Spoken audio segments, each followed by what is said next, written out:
Welcome. Today we're tackling a really big question. Are we alone? Or are there maybe higher beings already here? But we're coming at it from a unique angle. We're not digging into scientific reports today.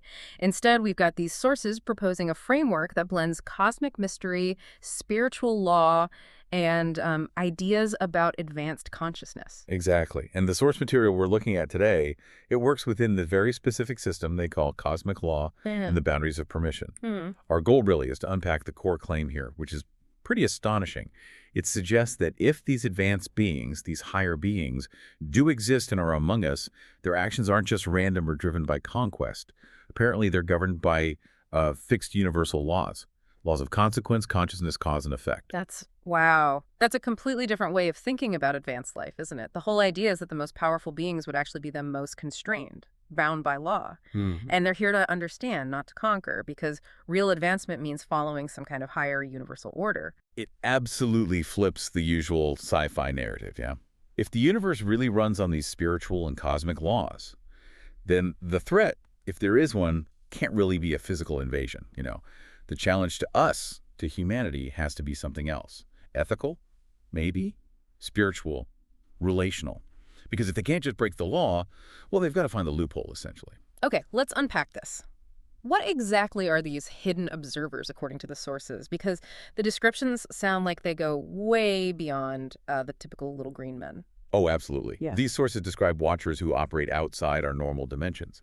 The claim is, and this is pretty wild, that they're not made of metal, but of mind. Mind, not metal. Yeah, suggesting pure consciousness, maybe. Or energy structures rather than, biological creatures. And crucially, they don't travel through space like we do with rockets and stuff. They travel through dimensions. Right, dimensions. So the idea is that presence itself is the spacecraft. The consciousness is the ship. Okay, but if they're here, among us, how do the sources explain why we don't see them all the time? How do they stay invisible? Is there a mechanism? They offer basically two main possibilities. Both hinge on extreme refinement, either technological or dimensional. First, technology. Tech so advanced, it doesn't just cloak them, like in the movies. It actively bends light, maybe even thought and perception around them, like a reality distortion field, almost. Okay, yeah, I can picture that. But the second idea is, I think, deeper. It suggests these beings might just exist in frequencies our senses can't normally pick up. Think of it like a radio dial. You only hear the station when you're tuned in correctly, right? These beings, or maybe their dimensions, they're just on a different channel that our standard human senses aren't built to receive. And this connects to, historical accounts of angels or spirits appearing. They weren't necessarily physical. They were perceived through some shift in awareness. Yeah. That distinction is really important, tech versus frequency. But it does raise a question.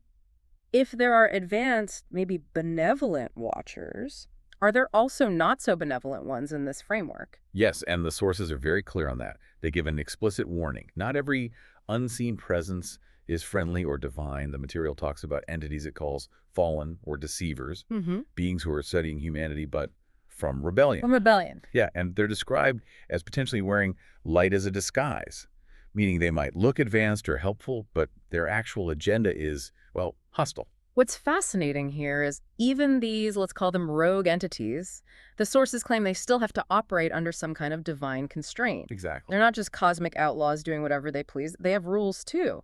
Which brings us right to the core idea of this deep dive, the restraining power. Precisely. The sources insist the universe runs on absolute divine law. And this law sets boundaries, non-negotiable ones for all beings. Doesn't matter if they're celestial or terrestrial.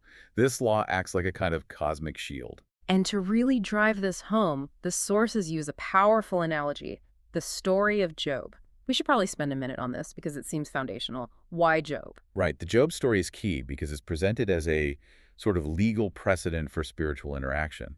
You have the adversary, Satan, wanting to test Job, but the critical detail is he has to ask permission first. He asks God, Yahweh. Yes, he asks the ultimate authority before he can do anything. And even when he gets permission, it comes with limits. Remember, first, he could only touch Job's possessions and family, not Job himself. Then later, the permission changed, but still within boundaries. So the sources are essentially saying this isn't just some old story, it's a live legal framework. That's exactly the claim, Yeah. that this pattern where any adversary has to petition for access and that operates within strict limits still applies. It governs every dimension, every watcher, even today, which implies that really powerful, potentially harmful entities are fundamentally blocked. Unless. Unless a condition is met. Okay. This suggests there's some kind of active, ongoing restraining power here on Earth that stops things from descending into total chaos. What do the sources say is that power? Well, within the specific spiritual framework they're using, the sources point to the presence of the Holy Spirit on earth. They claim this presence actively upholds the divine order, preventing the darker entities from just taking over. It stops the watchers from being able to, fatally wound or completely overtake humanity. They can observe, maybe tempt or suggest, but they can't just execute their will freely. That sounds incredibly protective, but you mentioned an unless. There's a massive loophole, isn't there? One that puts the responsibility squarely back on us. There is. The restraint holds unless we humans break the seal ourselves, unless we grant permission. That's the critical vulnerability in the whole system. Divine law protects us from invasion, but it seems it can't protect us from invitation. Which leads us right to this mechanism for interaction. If they can't legally break in, the sources say they have to be invited, invite themselves through you. How does that work? How is permission granted? What's the currency here? The currency is agreement. Simple as that. The source material puts it very bluntly. Agreement opens access. And even more pointedly, what you tolerate, you authorize. Wow. What you tolerate, you authorize. Yeah. And since they can't use brute force because of cosmic law, their only weapon left is deception. They have to trick us into opening the door. So the whole strategy revolves around manipulating our inner state, our thoughts, our emotions. Pretty much. What are the main vulnerabilities they target to get that permission? The sources highlight three main pathways. First one is fear. The Okay. Santarite, fear clouds judgment, makes us desperate. We might seek protection or power from, well, the wrong place. Okay, fear. What else? Second is raw curiosity. Desire for forbidden knowledge, secret powers, experiences beyond the norm. That kind of intense curiosity can make us ignore warning signs. And the third. The third is maybe more subtle. The source calls it fascination that forgets discernment. This is more passive. It's when we get so caught up in the mystery, the spectacle, the sheer otherness of it all, that we just sort of drop our guard. Intellectual, spiritually, the entity doesn't have to do much, just be fascinating enough that we passively let it into our space, our thoughts. Here's where it gets really interesting. Framing it as not invasion, but invitation. That's a huge shift. It is. It puts the entire weight of defense, of discernment, back onto human choice. Our inner state becomes the key. We're the gatekeepers. Exactly. If the law holds, then any negative influence, any disruption, must somehow trace back to a point of human consent. Whether that consent was active, like deliberately seeking contact, or passive, like just tolerating influence because of fear or fascination. Our choices become the hinge upon which everything turns, according to these sources. Okay, let's connect this back to sightings and phenomena. The sources mention intersecting realms, realms within realms. What happens at these intersections? This is where things get really blended. The sources merge ancient spiritual texts with modern reports, and they ask a really provocative question. They basically pose it as, what if those we call aliens and those scripture calls demons are sometimes the same entities seen through different languages of perception? Whoa. Okay, hold on. So they're suggesting our modern idea of an alien might just be our current cultural interpretation of something older, something timeless. That seems to be the implication. That if we saw the exact same being 2,000 years ago, we'd use the language of demons or angels, but today, with our tech mindset, we use the language of extraterrestrials. Precisely. The source material tends to group all these non-human, powerful, dimensionally different visitors under one umbrella term, watchers.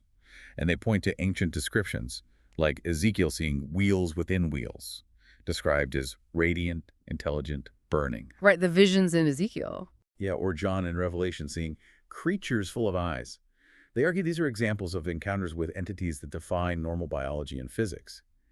The observer is forced to use metaphors, to invent language, because the reality is just outside our usual categories. So whether we label them aliens, angels, demons, the source material insists there's still one ultimate authority over all of them. That's the final backstop in this system, yes. Regardless of where they come from, how powerful they seem, or what we call them, the claim is every single watcher still answers to the word that spoke the stars into being. The hierarchy is absolute. They are not the top dogs. They are constrained. Okay, let's bring this back to you, the listener. Thinking about this framework, what does it actually mean for how we understand reality? Or maybe more practically, how we navigate it? So what does this all mean? Well, the sources seem to suggest that the great test isn't really about them, the watchers. It's about us, humanity. We're the ones being observed. Yeah. But not for our tech or science, apparently. It's our soul under scrutiny. The real experiment is seeing how we handle power, how we react to profound mystery, how we choose to use our free will when faced with the unseen. So the takeaway isn't fear or just passively watching the skies. It's about what? Asserting our own spiritual authority, recognizing we have the right to refuse the invitation. That's definitely the emphasis. The sources offer what they see as the ultimate safeguard. The claim that these entities cannot touch what has been sealed by spiritual authority. They really ground us in human spiritual resilience, citing that line, "Greater is he that is in you than he that is in the world." That definitely reframes things. It shifts us from potentially being victims of cosmic forces to being active players and maintaining boundaries. If this cosmic law framework is real, then our discernment, our ability to say no, becomes incredibly powerful. And that leaves us with a final, pretty provocative thought. What would actually happen? Yeah. What would it look like if a whole generation of people became fully aware of this cosmic legal boundary?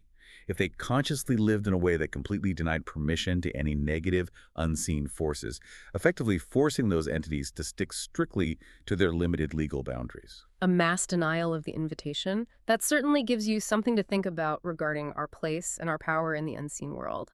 We'll see you next time.